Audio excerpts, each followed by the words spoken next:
Hi guys, today let's talk about something different. It will be my continuing journey of learning English. I heard many people encourage me to start this topic, but I was pretty hesitant since I personally think I'm still on my journey to master my English. But I also would like to share how I think it is the right way to learn English. To not make this video super long, I actually divided them into two parts. The first part will be about daily English, and the second part will be English in a professional setting. So for the daily usage of learning English is usually focusing on listening and speaking. First of all, talk as much as you can. I used to take leave to share rides before COVID and have a long conversation with the driver to practice thinking and talking English at the same time. It was kind of awkward, but you actually ended up knowing more stories about other people. It was a quite fun experience rooming in a foreign city. I think you should intentionally change your accent and pay attention to the grammars, which I'm still learning, especially for Chinese speakers. Usually we always misuse he and she. It's not we don't know the grammars, but because in our language we don't really have like the separation pronunciation of these two words. So that could easily get people so confused because they think you're referring to a different person. And also your English won't just automatically getting better because you're living in a foreign country, because you didn't really put much effort of thinking about how you change it. Third point will be watch shows but without subtitles. Same example is that we watch animes all the time, but doesn't make us talk fluently in Japanese. We usually more tended to follow the stories instead of actually learning and practicing and mimicking how the native speakers are speaking their own language. On top of that, one thing making watching shows not that effective is also because of the ways how they speak in especially sitcoms are quite different from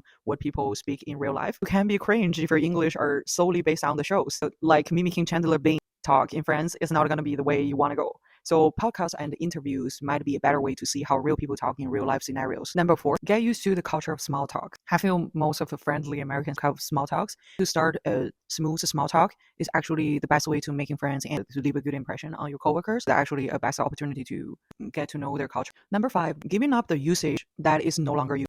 For example, I've never heard any Americans using by whom, even though grammatically using whom instead of who is actually the right usage, but it's just pretty outdated these days for some reason. So if you use it, people think you're being too uppity or being kind of weird. Another example is this groovy. Groovy used to be the word dope or cool for the people in 1950s. But if these days you were describing something as a groovy, people may think you are being old school or usually make a joke like that way. I actually recently found out that I missed a cultural reference in Friends. Ross was dating a girl and her whole room setting looks very much like in the 1950s, was using the black light. Ross says something like, "Oh, this is pretty groovy." Cool poster.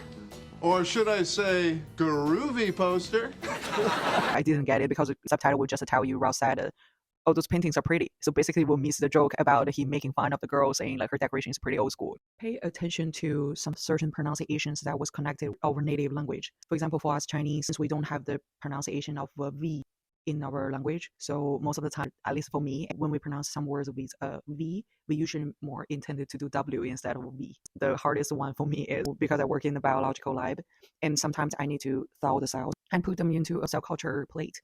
Each hole or slot in the plate, we call them vials. The tubes we freeze the cells in, we call them vials. So I have to say, I need to thaw one of the vials into one vial. Did you hear the difference? Another example is pronunciation of ice and pronunciation of S. A lot of the vowels can be very hard for us as well. So for those certain words you know it is hard for you to pronounce, maybe you just have to keep practicing it to yourself or using some software to help you verify that whether you read it in the right way. It's just me where people feel that like some of the words just make you feel physically uncomfortable because it was not very common in your own native language. Like I don't like the pronunciation of V because of average on my mouth, or the words L. So that's both kind of like you really have to put efforts into doing so. Hi guys, this is Rain. Welcome back to my channel. And now is the part 2 for my tips in English learning in a professional setting. Speaking is extremely important for your presentation. People more intend to listen to you more carefully and understand you more when you speak more standard English. Even though I don't think people means anything bad, but that definitely will influence you at a certain degree. When I first came to the US, I found out it was pretty hard to understand what the professors are saying in class. There's 2 reasons. First of all, people have all different accents and they tend to speak much faster than what we learn in our textbooks. But the second one is because I'm not very familiar with the terminologies in my field. So to understand the classes more, it is usually you have to pre-study for the class through the slides that professor provided at the time before the class, especially when your class is not entry-level class. You definitely want to have a little bit background before you came to the class. The second thing we can improve is that we can record it ourselves giving a talk and go back to see which part that can be improved and corrected. And sometimes if it's not even grammar mistake or the way you talk, it is sometimes more about maybe you talk too much or too little on a certain knowledge point.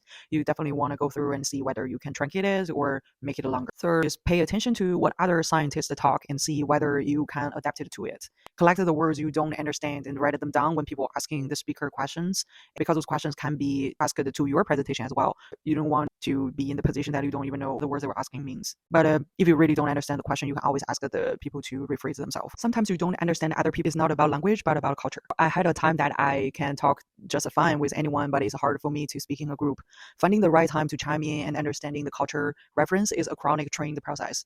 But don't worry about your English at this point. It just takes time, but it will eventually come to you. Reading and writing is a long process of mimicking. The more you notice how others are writing, you will gradually learn to do the same thing. Most of the things in today's society is a repeated process. It is actually easy that you can just follow some other methodologies and it will easily lead you there. Learning the structure of the native writers and how they use certain words and to avoid a repetitive use. I hope you liked today's take. I could be right or wrong, and if you have other suggestions on learning English or some good tips, or you have questions about what I said in the videos, please comment below. Any friendly discussion will be very welcomed. Talk to you guys soon.